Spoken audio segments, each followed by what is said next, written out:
নবী সাল্লাল্লাহু আলাইহি ওয়াসাল্লাম বলেছেন, বেলাল, আমি জান্নাতে আমি দেখেছি যে আমার আগে আগে তুমি হাঁটছো এরকম মনে হচ্ছিল এবং তোমার পায়ের জুতার আওয়াজ আমি শুনতে পেলাম। বেলাল, আমাকে বলো তুমি কি আমল করো? বেলাল রাদিয়াল্লাহু আনহু বললেন, হে আল্লাহর রাসূল, আমার তো এরকম বিশেষ কোনো আমল নাই, আপনি যা বাতান সেগুলাই তো। আমি খুব গুরুত্বের সাথে, বিশেষ গুরুত্বের সাথে স্পেশাল কোনো আমল করি সেরকম আহামরি এরকম কোনো বিশেষ আমল তো নাই, তবে একটা আমল আমার আছে, সেটা হলো, হে আল্লাহর রাসূল, দিন এবং রাত যখনই আমি অজু করি, অজু করার পর আমি 2 রাকাত নামাজ পড়ি, তাহিয়াতুল ওযু পড়ি, এটা আমি কখনো ছাড়ি না। নবী করিম সাল্লাল্লাহু আলাইহি ওয়াসাল্লামের আর বুঝতে বাকি ছিল না তার বিশেষ স্পেশাল আমল, যেটা হয়তো আমরা অনেকেই আজকাল করি না। বিশেষ করে আমাদের সমাজ থেকে তাহিয়াতুল ওযুয়ে নামাজ বিলুপ্ত হয়ে গেছে, এই সুন্নাত আজ হারিয়ে গেছে। আমরা ওযু করার পর 2 রাকাত নামাজ পড়ার বেশিরভাগ মানুষ অভ্যস্ত না। তাহিয়াতুল ওযু তো পরের কথা, তাহিয়াতুল মসজিদও আমাদের সমাজ থেকে হারিয়ে গেছে। মানুষ মসজিদে চলে যায়, ধাপ করে বসে যায়, অথচ নবী সাল্লাল্লাহু আলাইহি ওয়াসাল্লাম বলেছেন, ইদা দাখালা আহাদুকুমুল মসজিদা, তোমাদের কেউ যদি মসজিদে প্রবেশ করে, ফালা ইয়াজলিস হাত্তা ইউসাল্লি রাকাতাইন, তাহলে সে মসজিদে ঢুকে যেন 2 রাকাত নামাজ পড়া ছাড়া না বসে। নবী করিম সাল্লাল্লাহু আলাইহি ওয়াসাল্লাম এত গুরুত্ব দিতেন। এক ব্যক্তি এসে বসে গেছে, তিনি তাকে বলেছেন, তুমি কি 2 রাকাত নামাজ পড়েছো? লোকটি বলেছে, না, পড়ি নাই। নবীজি বলেছেন, কুম, দাঁড়াও, তুমি 2 রাকাত নামাজ পড়ো, তারপরে বসো। আল্লাহর ঘরের সম্মানার্থে গিয়ে বসতে হলে তুমি 2 রাকাত নামাজ পড়বে, তারপরে গিয়ে বসবে। এই তাহিয়াতুল মসজিদ আমাদের সমাজ থেকে হারিয়ে গেছে।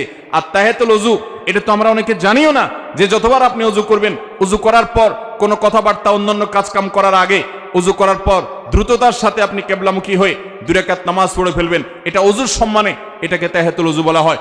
বেলাল রাদিয়াল্লাহু আনহুর এই আমলটির কারণে নবী সাল্লাল্লাহু আলাইহি ওয়াসাল্লাম তার পায়ের আওয়াজ জান্নাতে শুনতে পেয়েছেন। এই আমলটা আমরা শুরু করব তো ইনশাআল্লাহ।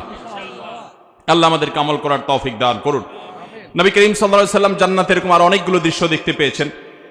আমরা এরপরে জানবো যে নবী করিম সাল্লাল্লাহু আলাইহি ওয়াসাল্লাম মেরাজ শেষ করে, মেরাজের প্রাককালে, মেরাজের মধ্যে নবী সাল্লাল্লাহু আলাইহি ওয়াসাল্লামের জীবনের সবচেয়ে বড়, মেরাজের পুরো সফরের মধ্যে সবচেয়ে বড় ঘটনা কোনটা ঘটেছে?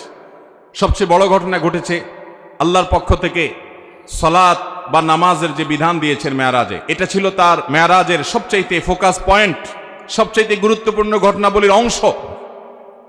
আল্লাহ রাব্বুল আলামিন নবী করিম সাল্লাল্লাহু আলাইহি ওয়াসাল্লাম যখন আল্লাহর কাছে গেলেন, আল্লাহর প্রশংসা ইত্যাদি নিবেদন করলেন, আল্লাহর কুদরত অবলোকন করলেন, আল্লাহর শুকরিয়া আদায় করলেন, তিনি যখন ফিরে আসছেন আল্লাহর অনুমতি নিয়ে, তখন আল্লাহ রাব্বুল আলামিন নবী করিম সাল্লাল্লাহু আলাইহি ওয়াসাল্লামকে 50 ওয়াক্ত নামাজ দিলেন, যে যাও তোমার উম্মতের জন্য 50 ওয়াক্ত নামাজ দেয়া হলো।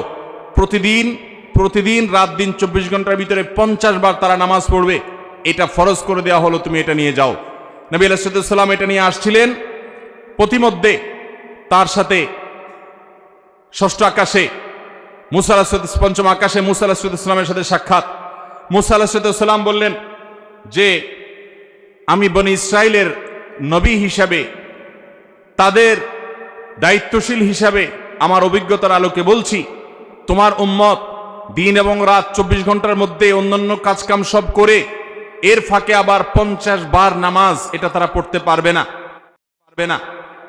এটা তাদের জন্য কষ্টকর হয়ে যাবে।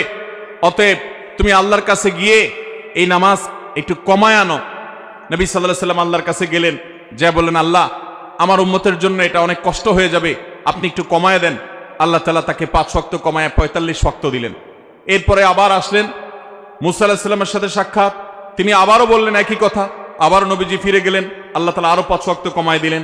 এভাবে কমাইতে কমাইতে 9 বার আসা যাওয়া হলো এবং 5 9 45 ওয়াক্ত নামাজ কমানো হলো, থেকে গেল 5 ওয়াক্ত। এরপরে নবী সাল্লাল্লাহু আলাইহি ওয়াসাল্লাম মুসা আলাইহিস সালামের কাছে এসে বলল যে, আমি আর আল্লাহর কাছে কমানোর জন্য যেতে পারবো না, আমি বিব্রত বোধ করছি, ইতস্তত বোধ করছি যে একটা বিষয় কতবার কমাবো। আর 5 ওয়াক্ত আল্লাহ তাআলা নির্ধারণ করে আমাদের প্রিয় নবী সাল্লাল্লাহু আলাইহি ওয়াসাল্লামকে বলে দিয়েছেন, যাও মুহাম্মদ, তোমার উম্মতকে জানিয়ে দাও, তারা যদি 5 ওয়াক্ত নামাজকে ঠিকঠাক মতো, সময় মতো, হক আদায় করে, সুন্দর করে আদায় করে, তো আল্লাহ রাব্বুল আলামিন তাদেরকে 50 ওয়াক্ত পড়লে যে পরিমাণ তারা সওয়াব পেত, আল্লাহ বলেছেন যে সেই পরিমাণ সওয়াব তাদেরকে আমি 5 ওয়াক্তের মাধ্যমে দেব। 5 ওয়াক্ত নামাজকে হক আদায় করে করবো তো ইনশাআল্লাহ। ওয়াক্ত মতে, ইহতিমামের সাথে, ধীরস্থিরতার সাথে, সৌন্দর্যের সাথে, মনোযোগের সাথে, আল্লাহর স্মরণ সাথে নিয়ে আল্লাহ রাব্বুল আলামিনকে স্মরণ করবার জন্য আকিমিস সালাত আলি যিকরি, আমরা মহব্বতের সাথে খুশু খুশুর সাথে মৃত্যুর আগ পর্যন্ত 5 ওয়াক্ত নামাজকে আঁকড়ে ধরবো তো ইনশাআল্লাহ।